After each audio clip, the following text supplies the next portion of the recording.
Ons skriflesing vir die week is uit Johannes 12, vers 1 tot 8. Jesus word in Betanië met nardusolie gesalf. 6 dae voor die Paasfees het Jesus na Betanië toegekom, waar Lazarus wat hy uit die dood opgewek het, gewoon het. Daar het hulle vir Jesus 'n ete gegee. Martha het bedien en Lazarus was een van die wat saam met hom aan tafel was.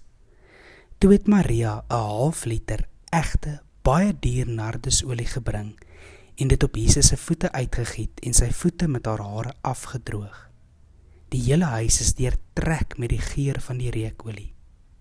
Judas Iskariot, een van sy disippels, die een wat hom sou verraai, sê toe: "Waarom is hierdie reukolie nie vir 300 silwermuntstukke verkoop en die geld vir die armes gegee nie?"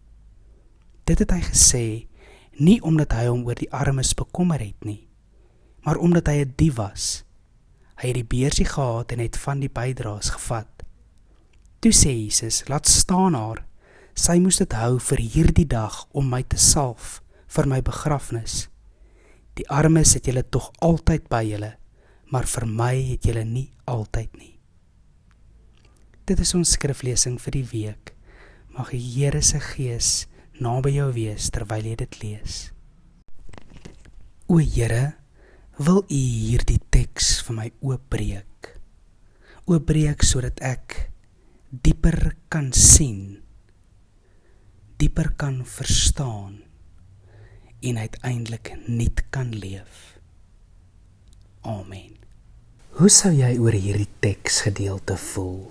Of watter gevoel wek hierdie teks binne jou?